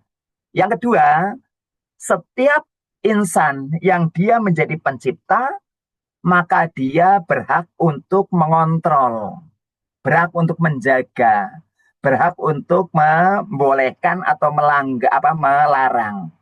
Boleh setiap orang itu, setiap pencipta boleh untuk menarik imbalan kepada orang lain sepanjang itu dengan aturan-aturan peraturan perundang-undangan yang ada. Yang ketiga, bahwa setiap orang itu berhak untuk mendapatkan perlindungan. Ya, setiap orang, setiap individu, setiap kelompok. Maka itu undang-undang hak cipta ini diciptakan itu harus untuk melindungi baik individu maupun kelompok. Yang di situ ada nilai keadilan sosial, ada nilai ekonomi, ada nilai-nilai kemasyarakatan yang harus dijaga. Nilai kemasyarakatan antara lain apa? Bahwa setiap orang itu nanti harus diberikan akses untuk mendapatkan informasi terkait dengan ciptaan, termasuk mengakses untuk mendapatkannya dan menggunakannya secara wajar. Nah, ini yang kalau saya lihat di dalam rancangan undang-undang perubahan terhadap Undang-Undang 28 tahun 2014, ini sebagian sudah dimasukkan. Yang kedua adalah landasan sosiologisnya. Landasan sosiologisnya kita lihat bahwa di situ bagi masyarakat ini penting ciptaan ini. Baik itu sebagai ciptaan maupun sebagai pengakuan bagi masyarakat yang ada di lingkungan masyarakat tersebut maupun lingkungan masyarakat dunia. Yang kedua, masyarakat yang lain, non pencipta, non pemegang hak cipta, itu memiliki hak akses. Kayak gitu. Yang ketiga, ini bahwa ciptaan-ciptaan itu adalah bagian dari upaya kreasi manusia yang bisa mendatangkan nilai ekonomi bagi pencipta maupun kelompoknya. Yang keempat adalah karena masyarakat ini belum peduli banget. Nah, kepedulian masyarakat itu walaupun di dalam pasal 112 sampai selesai itu sudah ada sanksi-sanksi yang diterapkan, tetapi masyarakat masih belum menyadari betul. Nah, hukum tidak serta-merta dia yang salah harus dihukum, tapi harus ada nilai edukasinya. Maka RUU untuk hak cipta ini saya baca itu sudah mengakomodir dari sisi edukasinya. Gitu ya teman-teman. Ya, yang ketiga adalah hak dari landasan yuridisnya. Landasan yuridisnya yang tadi saya sampaikan bahwa di situ Undang-Undang 28 tahun 2014 ini masih belum mengakomodir perkembangan teknologi yang ada. Maka kenapa ini dirubah? Ini agar untuk meningkatkan upaya perlindungan bagi masyarakat, terutama terkait dengan teknologi yang berkembang. Kayak gitu ya. Yang kedua adalah bagaimana pengubahan terhadap pasal 40 ya Undang-Undang 28 tahun 2014 di pasal satunya yang jenis-jenisnya itu berbagai hal itu harus dirubah, dimaknai. Misalnya apa? Di dalam pasal 40 itu ada ciptaan yang dilindungi yaitu multimedia. Ciptaan yang dilindungi adalah program komputer. Ciptaan yang dilindungi adalah video game. Ciptaan yang dilindungi adalah pengalih wujudan. Ini semua teman-teman, ini kalau kita masukkan ke dalam dunia digital, masuk semua. Belum ditambah ada hak cipta potret.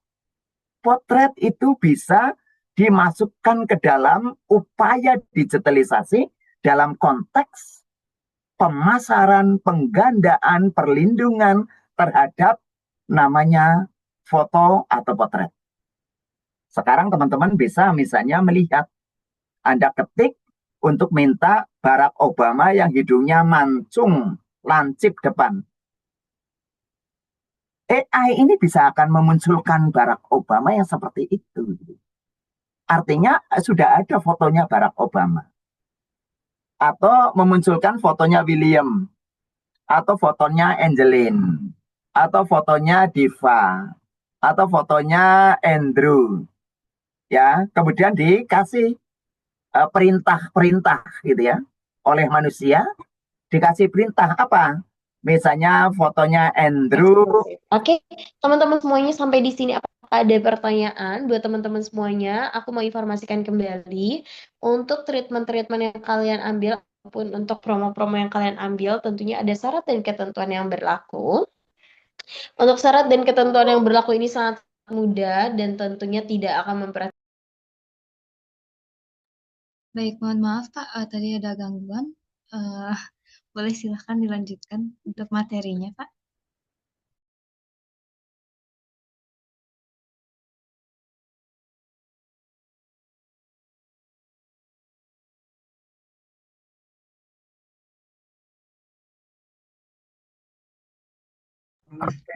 Iya. Ya.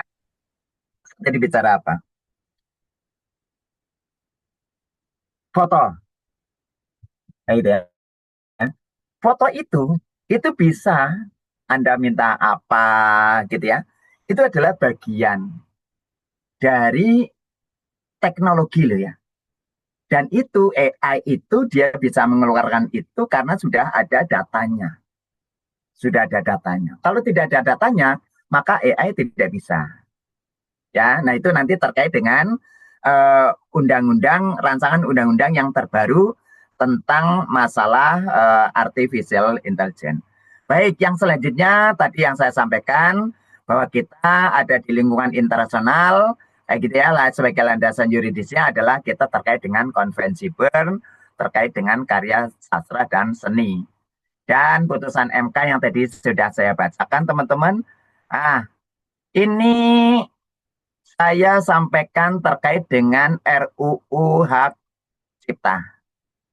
Kita lihat di situ ada kata-kata di poin 22, harusnya di poin 23 sih, karena di rancangan undang-undangnya itu rupanya ada angka 7 yang double, kayak gitu ya. Sehingga ini 22 tercatat, tapi hasilnya mungkin 23, gitu ya. Nah, ini tambahan ya di dalam RUU Hak Cipta. Tadinya belum ada ini. Di Undang-Undang 28 tahun 2014 ini belum ada. Apalagi di 2002 nomor 19 ini belum ada. Ini baru muncul di rancangan Undang-Undang Hak Cipta untuk yang lagi digodok. Ya. Di situ tercantum tentang ciptaan berbasis kecerdasan artifisial. Di situ kalimat terakhirnya apa? Dengan keterlibatan manusia. Kayak gitu.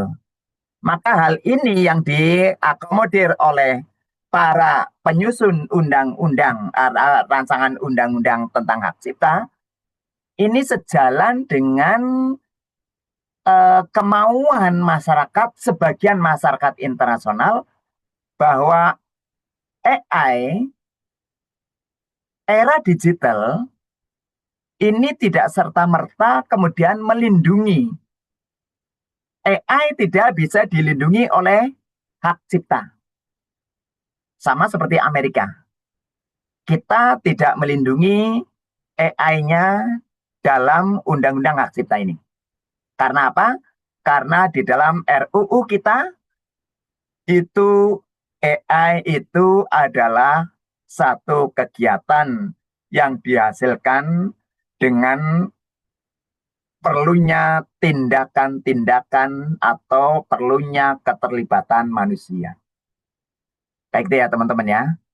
Nah, kalau seperti itu berarti Undang-Undang 28 tahun 2014 yang mengatur tentang program komputer di pasal 40-nya tadi saya sampaikan, ini sebetulnya tinggal menjabarkan saja. Kayak gitu ya, tinggal menjabarkan, tidak perlu dengan undang-undang. Kalau saya berpendapat seperti itu. Ya. Tidak perlu dengan undang-undang. Karena apa? Program AI itu kan program komputer, teman-teman. AI itu adalah program komputer. Program komputer yang diciptakan oleh manusia dan interoperasionalnya itu adalah juga perlu intervensi manusia. Sehingga dalam hal seperti itu, dia tidak bisa bekerja sendiri tanpa intervensi manusia. Ya, karena itu adalah seperti robot. Cuma tidak ada fisiknya. Artificial intelligence ya atau AI itu atau kecerdasan semu atau kecerdasan buatan itu adalah program komputer yang dibuat oleh manusia. Sehingga perlindungannya pun adalah perlindungan berdasarkan kepada siapa penciptanya. Jadi perlindungannya itu tetap diberikan kepada si manusianya. Si penciptanya kepada pemegang hak ciptanya. Ya gitu ya. Jadi ini untuk yang perkembangan untuk AI-nya. Tapi teman-teman, kalau yang ini Pak Besar berpendapat tidak harus dengan membuat undang-undang yang baru. Karena itu sudah diatur di dalam pasal 40 gitu tadi. Kayak gitu ya. Tinggal ditambahkan saja, maksud saya tinggal dimasukkan saja ke dalam peraturan pemerintahnya sebagai pelaksana dari undang-undang.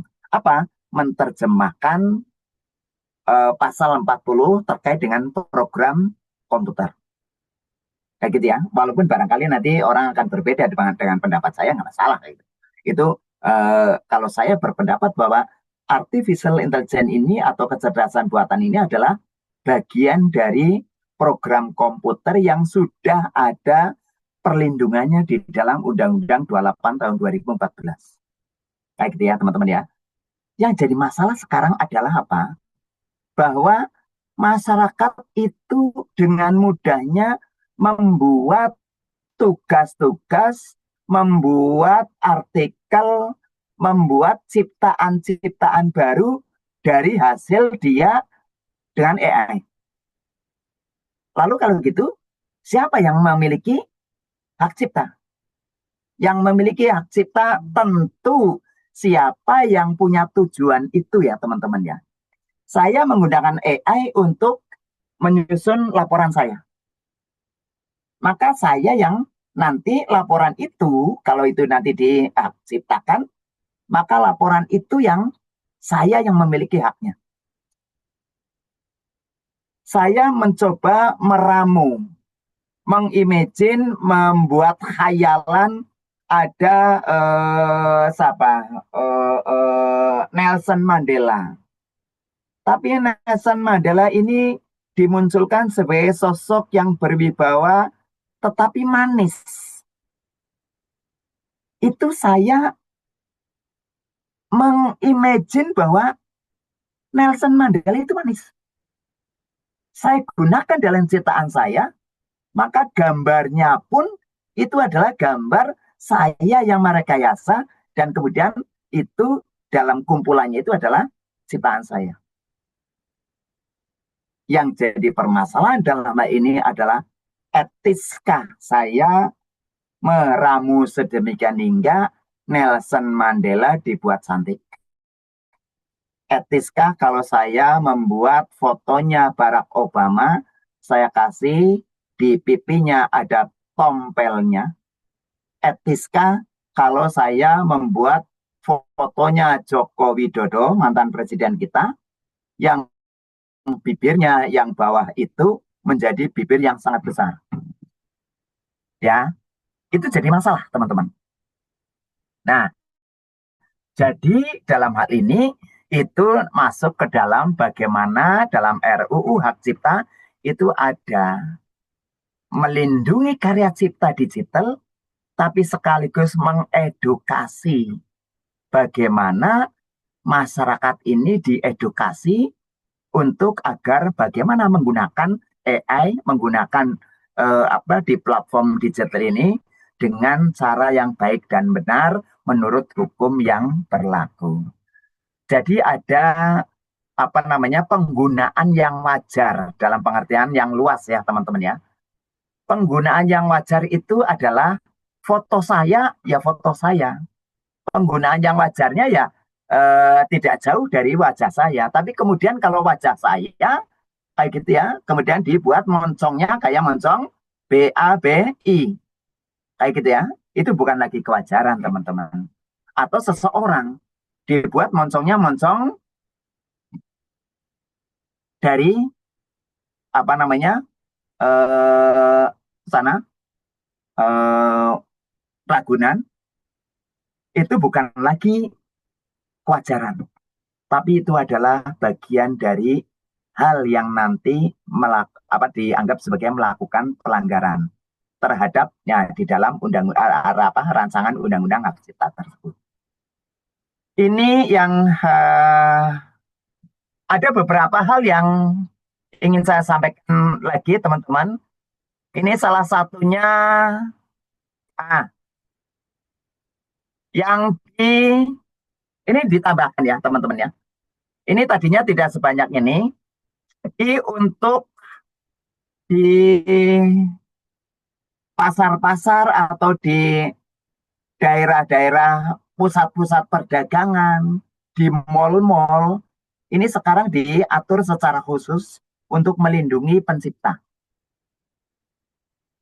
Siapapun silakan. Maaf Pak, maaf mengganggu.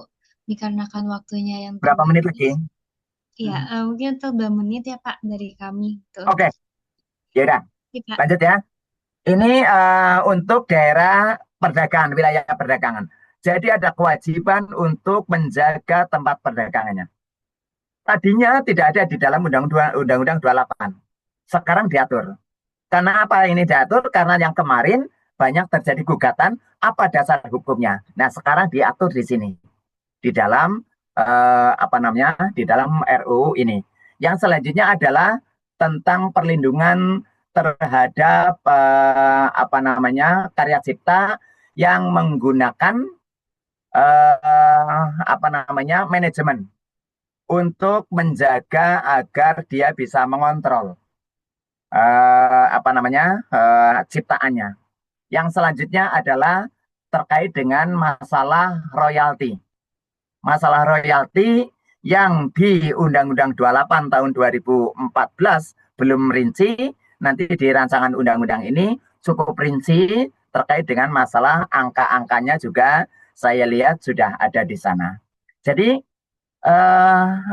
ada baiknya kalau ini dilakukan perubahan dengan RU yang baru, tapi ada juga yang tidak harus dengan undang-undang. Kayak gitu ya, tidak harus dengan undang-undang seperti yang tadi saya sampaikan, cukup dengan peraturan pemerintah karena di dalam undang-undang itu sudah diatur tentang masalah program komputer. Itu sih teman-teman yang ingin saya sampaikan. Barangkali teman-teman ada yang masih bingung atau ingin bertanya, kami kembalikan dulu ke moderator. Silakan. Baik, terima kasih kepada Dr. Besar SHMH atas penjelasan dan pandangannya yang sangat inspiratif. Oke, kini kita akan masuk ke sesi tanya jawab yang kedua. Bagi peserta yang ingin mengajukan pertanyaan, dipersilakan untuk menekan tombol raise hand atau menuliskan pertanyaan di kolom chat Zoom. Dikarenakan waktu yang terbatas, pertanyaan akan kami batasi di 2 pertanyaan saja. Kami mendorong kembali partisipasi aktif dari seluruh peserta agar diskusi ini jadi semakin interaktif.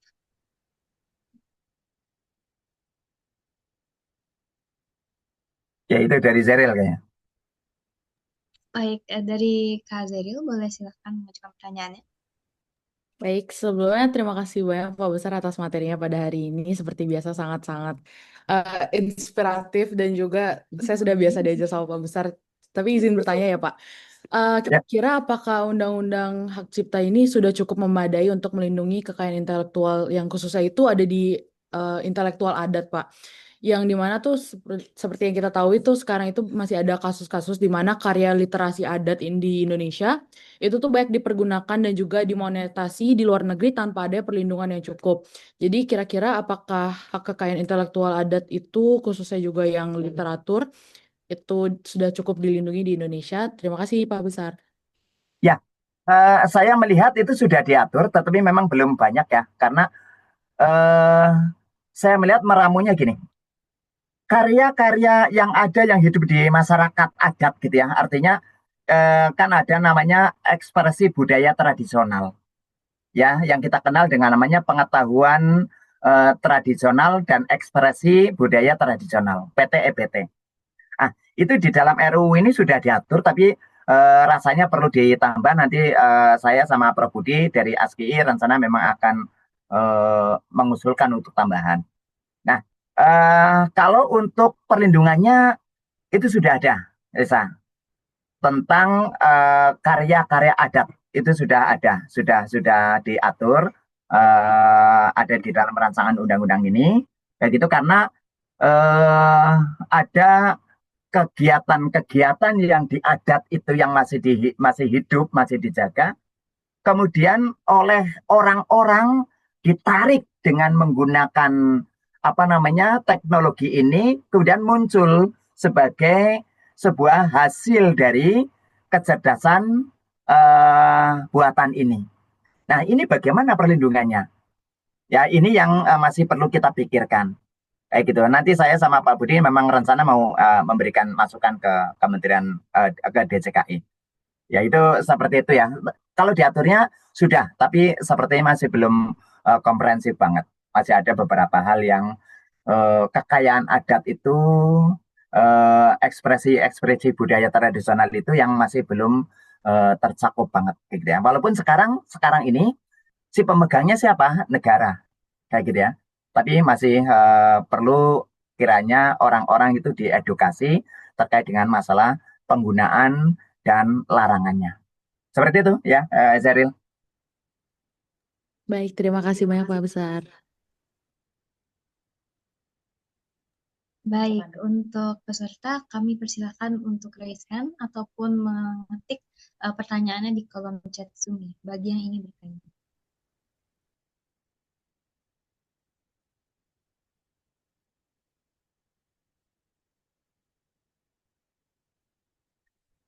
Kayaknya nggak ada, Angela. Iya. Mungkin bisa ditunggu sebentar lagi, Pak. Iya, nggak apa-apa, silakan. Iya, Pak. Hmm. Kalau misalnya nggak ada yang mau tanya, mungkin nanti dari saya aja yang jawab. Apa yang tanya Nggak ya, Bapak? apa-apa, nggak apa-apa, silakan. Oh, iya.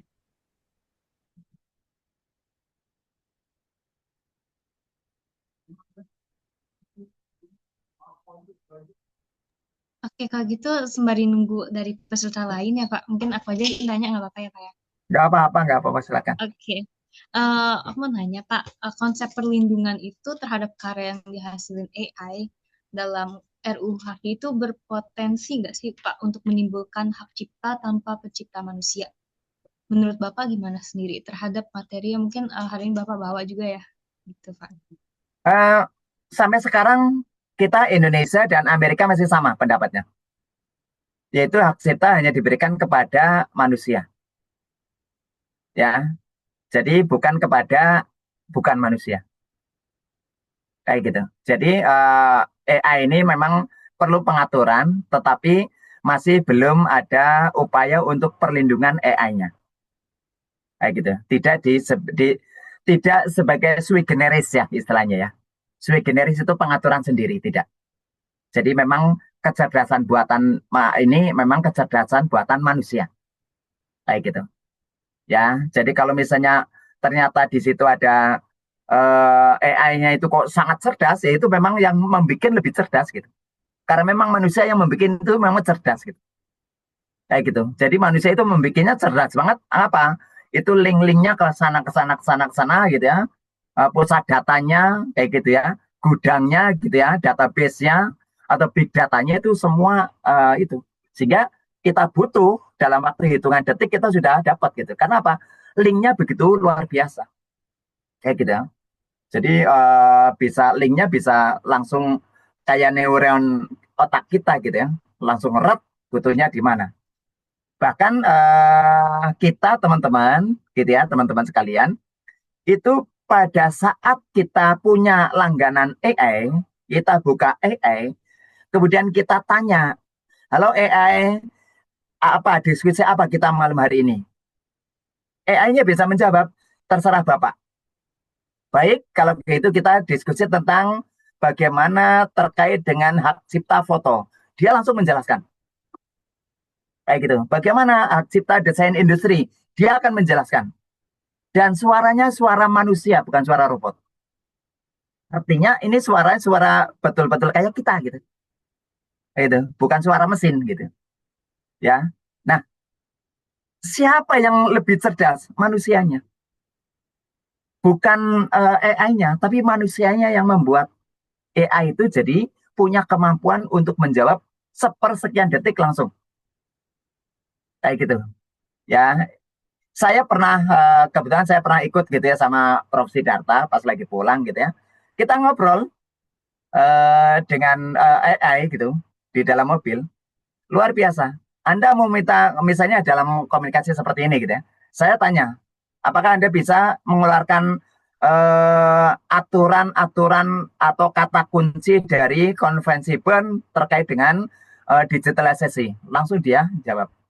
Apakah ada referensi yang bisa saya baca? Dia sampaikan bukunya. Langsung gitu. Ya, itu apa namanya AI. Tapi lagi-lagi itu kecerdasan buatan. Kalau tidak disokong oleh namanya data, dia tidak bisa bekerja. Ya, apalagi kalau ya, yang apa namanya ChatGPT tahu ya, kayak gitu. Pakai P ya, bukan pakai B ya, kayak gitu. ChatGPT, gitu ya. Karena di situ ada kata-kata apa namanya, dia itu adalah apa ya istilahnya, memang harus ada sokongan gitu, harus ada sokongan data dari yang lain. Kalau tidak, dia tidak bisa. Nah, yang tadi saya sampaikan, di salah satu poin di pasal 1 itu, pasal 1 poin 22 itu di situ disebutkan secara jelas di rancangan undang-undang, ya, atas apa namanya, tindakan dari manusia, ya. Nih, itu keterlibatan manusia. Jadi ciptaan berbasis kecerdasan artifisial adalah ciptaan yang dihasilkan dengan memanfaatkan kecerdasan artifisial dengan keterlibatan manusia. Jadi tidak bisa, undang-undang ini sudah jelas menstate bahwa hak cipta itu nanti akan diberikan hanya kepada manusianya, bukan kepada AI-nya. Gitu ya, Angelin ya. Baik, Pak. Berarti mau smart apapun AI masih lebih smart manusia gitu ya, Pak? Pasti ya.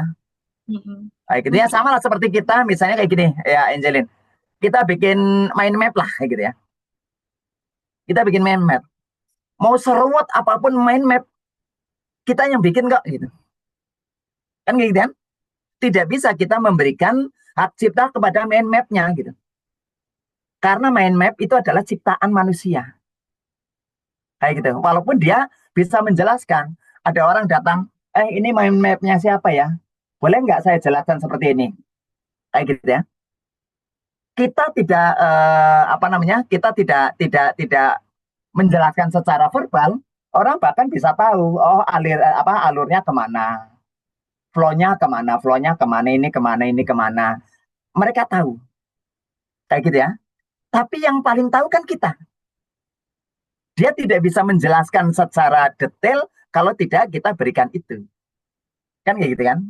Itulah teknologi, itulah AI. Kita lanjutin ya. Iya, Bapak. Baik, Pak. Oke. Di Zoom chat banyak nih, Pak, yang bertanya. Cuman dikarenakan... Oke, silakan nggak apa-apa. Kasih aja 1 atau 2 lagi ya.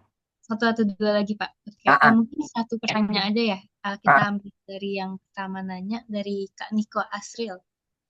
Jadi bertanya, Pak Besar, apakah sudah ada peraturan khusus untuk pengembangan AI di Indonesia?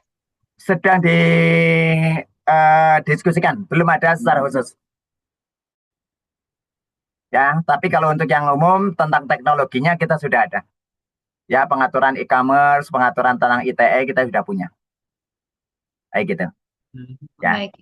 Oke, mungkin ini karena tadi juga lumayan singkat ya untuk jawabannya. Kita boleh menanyakan 1 lagi pertanyaan ya, Pak? Nggak apa-apa ya, Pak? Silakan. Ya. Selamat sore, Pak Guru Besar. Oh, ini dari Abista, Pak. Selamat sore, Pak Guru Besar. Saya izin bertanya, bagaimana perbandingan pengaturan hukum AI di Indonesia dengan negara-negara lain seperti Uni Eropa, Korea Selatan, Jepang, atau Amerika Serikat? Silakan, Pak Besar, boleh dijawab. Ya, teman-teman, terima kasih Abista ya. Abista. Untuk negara-negara ini masih sepakat bahwa AI ini masih belum bisa diberikan perlindungan sebagai pencipta. Kayak gitu. Jadi tetap masih penciptanya adalah dari manusianya. Jadi belum memberikan AI ini sebagai pencipta. Yang tadi saya sampaikan, jadi AI ini pengaturannya belum sebagai sui generis. Belum diatur secara tersendiri dalam undang-undang sendiri yang dia itu menjadi subjek hukum. Belum. AI itu belum menjadi subjek hukum. Ya. Subjek hukum dalam pengertian gini, dia masih belum bisa diberikan sebagai pencipta. AI itu belum dijadikan sebagai pencipta. Ya, karena apa? Karena tadi Amerika, Indonesia, Jepang ini masih sepakat, termasuk Uni Eropa sepakat bahwa itu adalah ciptaan manusia yang perlu intervensi dari manusia. Misalnya teman-teman ngetik apa yang dibutuhkan ya untuk menyusun skripsi. Anda butuh data apa? Nanti ya dia itu akan kerja sesuai dengan yang kita perintahkan. Kalau begitu kita perintahkannya berbeda, dia pasti akan mengasih data, menyodorkan data yang berbeda dan seterusnya. Tapi bukan itu gitu. Bukan itu yang dilindungi gitu.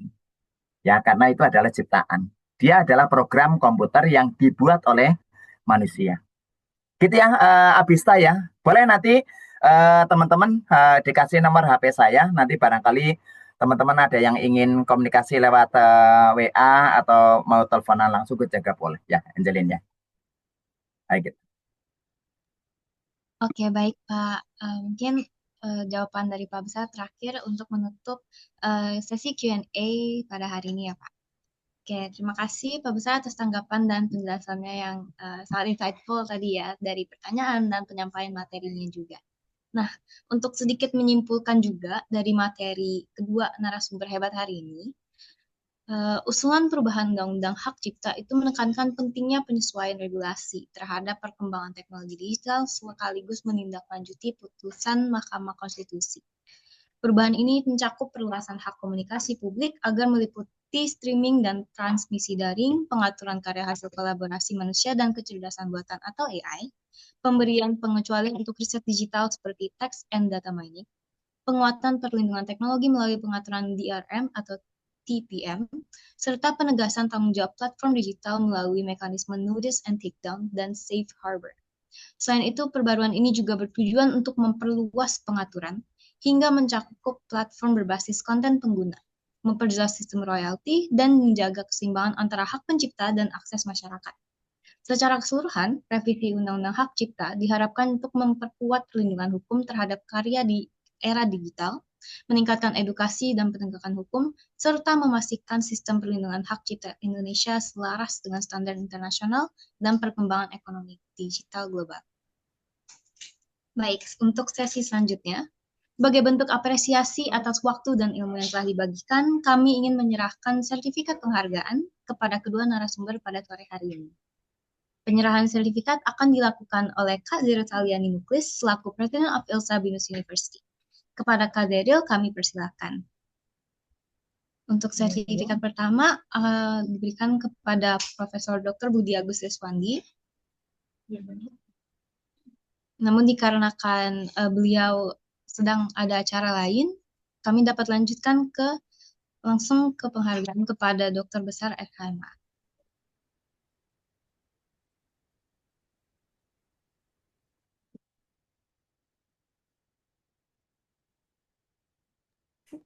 Selamat sore, izin untuk mengambil gambar. 1, 2, 3. Oke, terima kasih. Baik, terima kasih Fabian. Oke, dan terima kasih juga kepada Kak Zeril serta kepada Pak Besar atas kontribusinya dalam kegiatan hari ini. Nah, sebelum acara kita tutup, mari kita abadikan momen berharga ini melalui sesi dokumentasi bersama. Kepada seluruh peserta, mohon untuk menyalakan kameranya dan ikut bergabung dalam sesi foto bersama pada sore hari ini. Nah, sesi dokumentasi akan dipandu oleh Fabian. Para Fabian, kami persilahkan. Terima kasih moderator. Mungkin boleh dari operator untuk di stop share screen terlebih dahulu. Oke, terima kasih Alin. Saya akan mengambil gambar.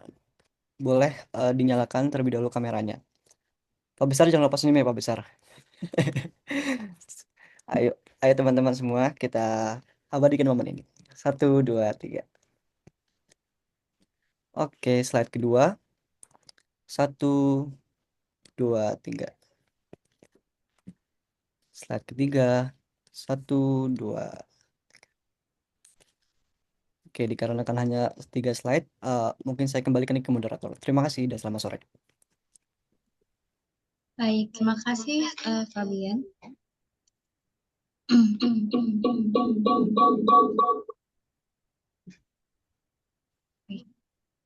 Selanjutnya, untuk menutup kegiatan sore pada hari ini, dengan rasa syukur, mari kita bersama-sama memanjatkan doa penutup yang akan dipimpin oleh Rian Safero. Kepada Vero, kami persilahkan.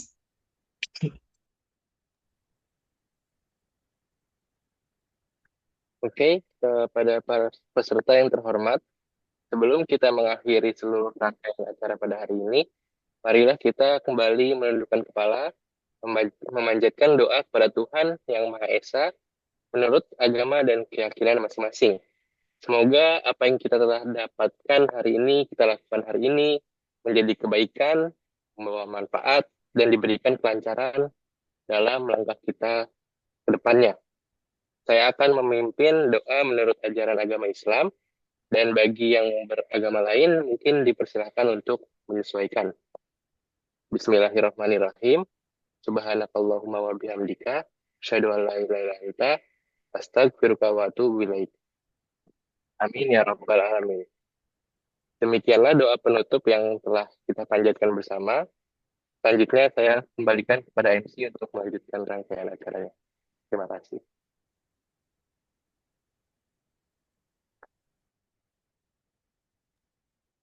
Terima kasih Vero atas doa syukurnya. Hadirin sekalian, tibalah kita di pengunjung acara Bilsa Talk Series 4 pada sore hari ini. Sebelum meninggalkan Zoom, mohon ke seluruh peserta untuk mengisi exit ticket form yang dapat diakses melalui tautan di kolom chat atau dengan memindai QR code pada layar. Bagi mahasiswa BINUS, pengisian formulir ini diperlukan untuk keperluan klaim activity point dan penerbitan e-sertifikat juga. Atas nama Pamit panitia. ya, Angelin ya.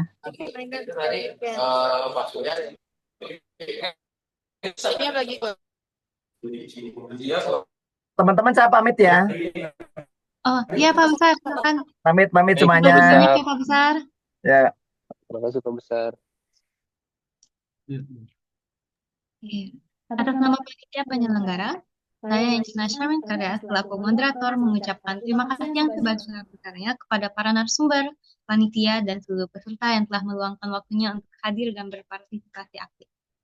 Semoga diskusi hari ini memperluas wawasan kita semua dalam memahami peran hukum kekayaan intelektual dalam mendorong inovasi digital dan ekonomi kreatif di Indonesia. Mohon maaf apabila terdapat kekurangan selama acara berlangsung. Terima kasih atas perhatian dan partisipasi seluruh peserta dalam Bilsa Talk Series 4 hari ini. Waalaikumsalam. Shalom Om, Santi Om, nama budaya, salam kebajikan, dan salam sejahtera untuk semua.